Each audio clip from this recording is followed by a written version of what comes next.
गीता काकी को गए 8-9 दिन हो गए थे। इस उम्र में किसी के जाने का गम इतना लंबा होता भी नहीं है। बस नहान और तेरही के इंतज़ार में घर के मुख्य सदस्य दिन गिन रहे थे। दोनों बहुएँ, तीनों बेटियाँ और मैं, यानी गीता काकी के जेठ की लड़की, सब बैठे आपस में बतिया ही रहे थे कि बड़ी भाभी ने जिक्र छेड़ा। जीजी, अभी तो आप सभी लोग हो, मम्मी जी का सामान देख लेते हैं, कल नहान है और फिर दूसरे दिन तेरही, मेहमान आ जाएंगे तो ये काम मुश्किल पड़ेगा। बड़ी दीदी के कान खड़े हो गए। हाँ हाँ, क्यों नहीं, तुम्हारा मन है तो। अरे नहीं दीदी, हमें क्या लेना देना मम्मी के सामान से। भाभी, हमारे जाने के बाद आप लोग खुद देख लेना।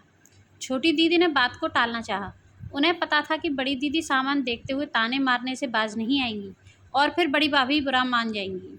नहीं, आज ही खोल लेते हैं, तेरही करके छोटी भी चली जाएगी, फिर बात लंबी टल जाएगी। बड़ी भाभी को शायद काकी की अलमारी अपने बच्चों के लिए चाहिए थी। उनकी दिलचस्पी सामान से ज़्यादा अलमारी खाली करने में थी। जल्द ही अलमारी का सारा सामान बाहर था। कपड़े और जेवर सबने आपसी सहमति से बांट लिए और कुछ चुटर-पुटर सामान था जिसे अलग बैग में रख दिया गया और कुछ रुपए निकले जो काकी के नाम से एक मंदिर में दिए जाने का निश्चय हुआ। एक निकली गुल्लक मिट्टी की, रंग रूप से बड़ी पुरानी लगती थी। मम्मी जी के पास गुल्लक भी थी? मैंने तो उन्हें कभी इसमें पैसे डालते नहीं देखा। बड़ी भाभी गुल्लक देखकर बहुत हैरान हो रही थी। तुम क्या हर समय माँ के ऊपर नज़र रखती थी भाभी? बड़ी दीदी ने ताना मारा तो मझली दीदी बीच बचाव में बोल पड़ी। अरे फोड़ते हैं ना इसे, इसके पैसे हम आपस में बांटेंगे, क्योंकि मेरी सास एक बार कह रही थी कि बड़े बूढ़ों के पास से निकली रोजगारी लॉकर में रखने से घर में बरकत आती है। बड़ी भाभी अपमान का घूंट पीकर रह गई और गुल्लक फोड़ने से मना कर दिया। फिर दीदी कहेंगी कि भाभी की नज़र है मम्मी के पैसे पर। छोटी भाभी ने फटाफट गुल्लक उठाई और हिलाकर बजाने की कोशिश की। इसमें तो कोई आवाज़ नहीं आ रही है, हल्की भी बहुत है, लगता है नोट ही भरे हैं। बड़ी दीदी अब उत्सुकता से बेचैन होने लगी। छोटी भाभी से गुल्लक लेकर ज़मीन पे दे मारी। इतनी देर तो बातें बनाने में लगा दी। कल नहान की तैयारियाँ।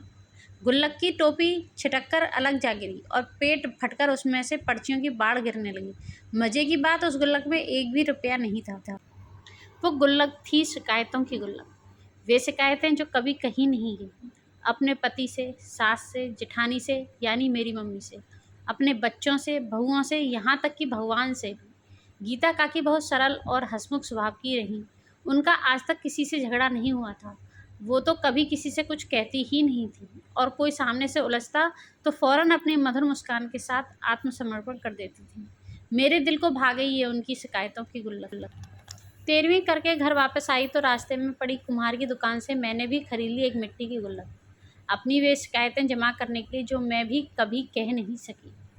तो फ्रेंड्स, आपको जब किसी से शिकायतें होती हैं तो आप क्या करते हैं? कमेंट सेक्शन में ज़रूर बताइएगा और ये कहानी आपको कैसी लगी वो ज़रूर बताएं। अगर पसंद आई हो तो उसे लाइक शेयर ज़रूर करें और हमारे चैनल को सब्सक्राइब कर लें, बेल आइकन प्रेस कर लें, जिससे कि आपको आने वाली न्यू स्टोरी का नोटिफिकेशन मिल सके। Thank you.